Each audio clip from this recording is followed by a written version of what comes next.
दोस्तों, अभी जो मोरबी गुजरात के अंदर हादसा हुआ है बहुत ही दिल दहलाने वाला है। लेकिन ये जो हादसा है दोस्तों, इससे बहुत सारी सबक मिलती है। एक तो यह है कि साफ साफ दिखता है कि देश के अंदर, भारत के अंदर जो जान की कीमत है वो कितनी ज़्यादा छोटी होती है। आप इस पर्टिकुलर हेडलाइन से देख पाओगे, renovation form only painted Morbi footbridge polished cable says cop. तो यहाँ पर जो पुलिस जांच कर रही है, तो अभी अभी जो चीज़ें सामने आई हैं ऊपरी तौर पर, उसमें ये देखने को मिल रहा है कि जिस कंपनी को पिछले 7 महीने से काम दिया हुआ था इसको रिनोवेट करने का, इस ब्रिज को वापस से बनाने का, उसने यहाँ पर जस्ट ब्रिज को ऊपरी तौर पर पॉलिश कर दिया, पेंट कर दिया और एक प्रकार से दिखाने की कोशिश की कि हमने यहाँ पर इस ब्रिज को बनाया है। लेकिन एक्चुअल में ऐसा नहीं हुआ था।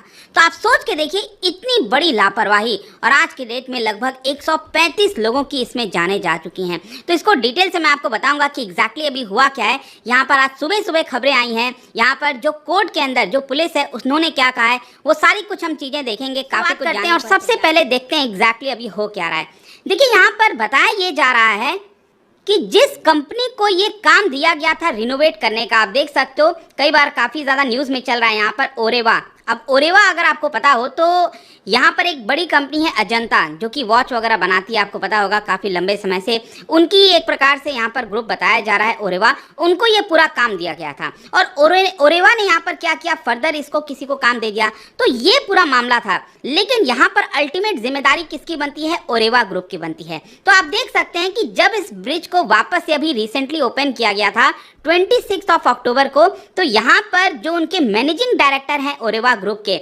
उनके द्वारा पब्लिक में बयान दिया गया, प्रेस में कॉन्फ्रेंस किया गया और यहाँ पर आप देख सकते हो उनके द्वारा बोला गया है कि raw material used for repairing the bridge, इस ब्रिज को बनाने में जो हमने रॉ मटेरियल का इस्तेमाल किया गया है वो कुछ ही स्पेशलाइज्ड कंपनी ही प्रोड्यूस कर सकती हैं। Nothing is happening to this bridge for at least 8 to 10 years. तो उनका ये बयान है कि अगले 8 से 10 साल में इस ब्रिज को कुछ भी नहीं हो सकता। लेकिन सिर्फ 4 दिन के बाद, सोच के देखिए दोस्तों, मैं 4 साल भी नहीं कह रहा हूँ, सिर्फ 4 दिन के बाद ही ये जो ब्रिज है वो आपका कोलैप्स कर जाता है ऑन 30 अक्टूबर। और इसमें जैसा कि आप देख सकते हैं 135 लोगों की जानें चली गई, 56 बच्चे थे उसमें, 93 लोग काफ़ी सीरियसली इंजर्ड हुए हैं जिनकी यहाँ पर ट्रीटमेंट चल रही है। तो इसको लेकर आपने देखा ही होगा कि पूरे देश भर में ही नहीं, इनफैक्ट इंटरनेशनली भी यहाँ पर बहुत सारे जो लीडर्स हैं उन्होंने अपनी संवेदना जताई। चाइना से लेकर फ्रांस से लेकर अमेरिका तक हर जगह आपको इस ब्रिज के बारे में चर्चा हो रही थी।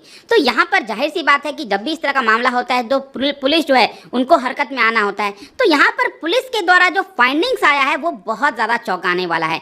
पुलिस ने ऑफिशियल्स जो इसको प्रोब कर रहे थे उनके द्वारा अभी के लिए बताया गया है कि बहुत सारे लैप्सेस पाए गए हैं। मतलब कि यहाँ पर जो रिनोवेशन का वर्क दिया हुआ था इस ग्रुप को, ओरेवा ग्रुप को, उनके ऊपर बहुत सारे लैप्सेस का आरोप लगाया जा रहा है। जैसे कि फॉर एग्जांपल, एक तो क्या होता है कि क्योंकि ये 143 ईयर ओल्ड ब्रिज था, सस्पेंशन ब्रिज था। अब सस्पेंशन ब्रिज में अगर आप देखोगे जो सबसे इंपॉर्टेंट चीज़ होता है वो होता है आपका वायर, जिससे ये कनेक्टेड रहता है। तो उसकी मरम्मत होना बहुत ज़्यादा ज़रूरी होती है। लेकिन यहाँ पर सबसे पहले तो रिनोवेशन के पहले और बाद में, मतलब कि रिनोवेशन के पहले यहाँ पर जो स्ट्रक्चरल ऑडिट होना था और जो रिनोवेशन के बाद में यहाँ पर स्ट्रक्चरल ऑडिट होना था, उनमें से कुछ भी नहीं कराया गया। इसके अलावा बताया जा रहा है कि अगर कोई मटेरियल इस्तेमाल किया गया है ब्रिज के अंदर तो उसमें ऐसे मटेरियल का इस्तेमाल किया गया जिसका वेट ज़्यादा था। मैं इसके ऊपर भी वापस से आऊँगा। लेकिन इसके साथ साथ यहाँ पर आरोप ये भी लगाया गया कि किसी प्रकार का इमरजेंसी रेस्क्यू इवैक्यूएशन प्लान नहीं था। आज के डेट में तो आपने देखा होगा सिनेमा हॉल से लेकर हर जगह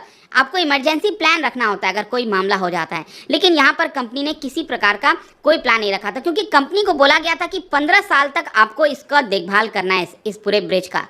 और ये पूरा कॉन्ट्रैक्ट जो है वो वहाँ की जो लोकल गवर्नमेंट है उन्होंने ओरेवा ग्रुप को दिया हुआ था। इसके अलावा यहाँ पर जो प्रिलिमिनरी टेक्निकल ऑब्जर्वेशंस किया गया है टीम के द्वारा, उन्होंने ये बताया कि जिस प्रकार से यहाँ पर कॉन्ट्रैक्ट दिया गया था ओरेवा ग्रुप को, वो सबसे बड़ा क्वेश्चन यहाँ पर आता है। इसके साथ साथ यहाँ पर जो क्वालिटी ऑफ वर्क किया है ओरेवा ग्रुप ने, वो क्वेश्चन में लाया जा रहा है कि आखिरकार किस तरीके से ये जो कंपनी है उन्होंने इस ब्रिज को वापस से रिनोवेट करने की कोशिश की।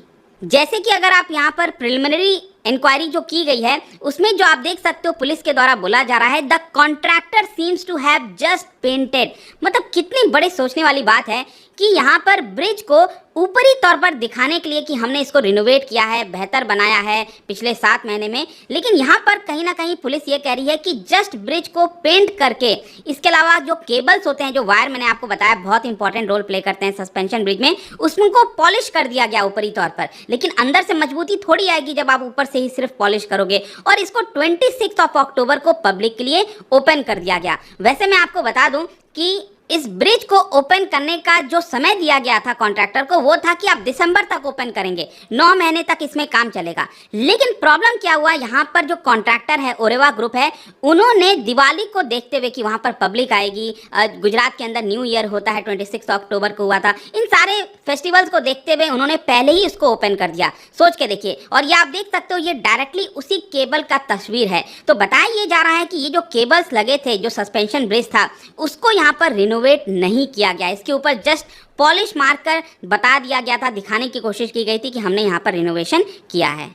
ओवरऑल पुलिस का यही कहना है कि अभी तक जो भी हमारी फाइंडिंग सामने आई हैं उसमें साफ साफ हमें ये दिख रहा है कि यहाँ पर जो भी केबल्स वगैरह थे उसको बदला नहीं गया है। जिस प्रकार का केबल पहले लगा हुआ था वही केबल अभी भी लगा हुआ है। And we are now looking into this aspect in detail. अब इसको डिटेल से जांच करेगी जो पुलिस है। इसके अलावा एक और मैं आपको चीज़ ये भी बता दूं कि एक्चुअली क्या है ना, ये जो ब्रिज आप देख रहे हो इसके नीचे जो रिवर है, मच्चू रिवर इसको कहते हैं, यहाँ पर कई सारे एल्गीज वगैरह देखने को मिल रहे होंगे। अब प्रॉब्लम यहाँ पर क्या था कि इसका जो डेप्थ है वो बहुत ये ज़्यादा नहीं था, और जिसकी वजह से यहाँ पर बहुत सारे काले पत्थर वगैरह थे। तो जब इतने हाइट से कोई गिरेगा और पत्थर पर गिरेगा डायरेक्टली, तो उसकी यहाँ पर मृत्यु भी, बहुत ज़्यादा इंजर्ड हो जाएगा। तो ये भी एक बड़ा कारण बताया जा रहा है कि जिसकी वजह से बहुत से लोगों की यहाँ पर मृत्यु हुई है। लेकिन यहाँ पर फर्दर मैं जाँच के बारे में कुछ बताना चाहता हूँ। जैसे कि सबसे पहले एक जो इंपॉर्टेंट चीज़ इसके अंदर ये बोला गया टेक्निकल टीम के द्वारा कि यहाँ पर एक तो रिनोवेशन कोई काम हुआ नहीं है। अगर थोड़ी बहुत जो चीज़ें की भी गई हैं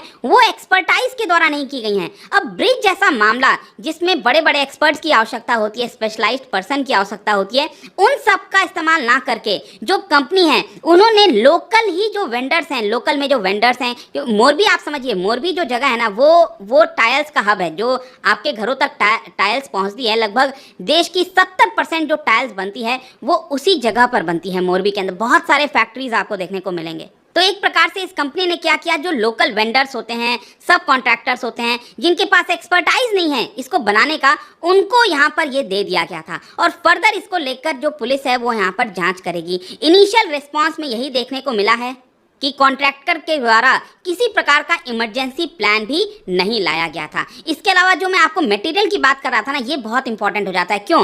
देखो क्या है कि एक तो ब्रिज जो है वो इतने साल पुराना है, तो यहाँ पर अगर थोड़ा बहुत मटेरियल जो इस्तेमाल किया कॉन्ट्रैक्टर ने, उसने उस मटेरियल का जो इस्तेमाल किया वो हैवी मटेरियल था। तो जब आप किसी हैवी मटेरियल का इस्तेमाल करोगे तो ऑटोमेटिकली क्या होगा, ब्रिज जो है वो और ज़्यादा टेंशन में आ जाएगा, उसमें और ज़्यादा यहाँ पर प्रेशर पड़ेगा। और उस दिन तो क्या हुआ आपने देखा होगा, बहुत सारे लोग इस ब्रिज पर आ गए थे। अब जब इतने सारे लोग आ गए, ऑलरेडी हैवी मटेरियल लगा हुआ है, इसी की वजह से देखते हुए यहाँ पर बताया जा रहा है कि जो ब्रिज है वो आपका टूट गया। अब क्या हुआ है कि जो मामला है वो एक वहाँ की लोकल कोर्ट में चला गया है।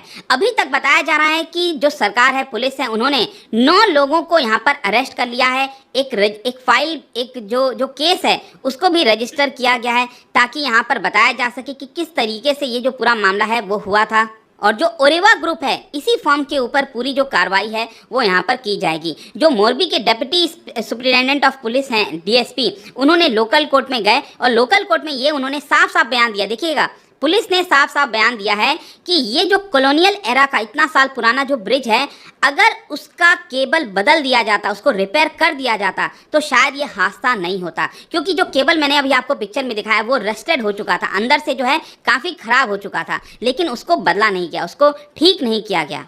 और इसके अलावा पुलिस ने एक और चीज़ ये कही कोर्ट के अंदर कि बिना गवर्नमेंट के परमिशन के जो ब्रिज है उसको 26 अक्टूबर को खोल दिया गया था। बात यहाँ पर ये भी सामने आई थी कि जो फिटनेस सर्टिफिकेट लेना चाहिए था वो कंपनी ने नहीं लिया था। तो ये सारी चीज़ें दोस्तों आपको मिलेगी। एंड आई होप कि इस वीडियो से आप समझे होंगे कि कितनी ज़्यादा लापरवाही की गई है। और कहीं ना कहीं इसमें सिर्फ कंपनी नहीं, कंपनी तो दोषी है ही है, मैं कहता हूं कि जो ऑफिशियल्स हैं, जो लोकल गवर्नमेंट है, जो म्यूनिसिपैलिटी है, क्या उनको इसके बारे में नहीं पता था? जो ऑफिशियल्स हैं उनके ऊपर ऊपर ये बड़ी कार्रवाई होनी चाहिए कि किस तरह से मिली भगत मिलके यहाँ पर चीज़ों को जो किया गया और जिसकी वजह से आज 135 लोगों और उसमें कई सारे परिवार जो हैं, आप सोच के देखिए कितना ज़्यादा दुखी होंगे इस समय सारे मामले को लेकर। खैर जो भी, आई होप कि ये सारी चीज़ें आपको समझ में आए।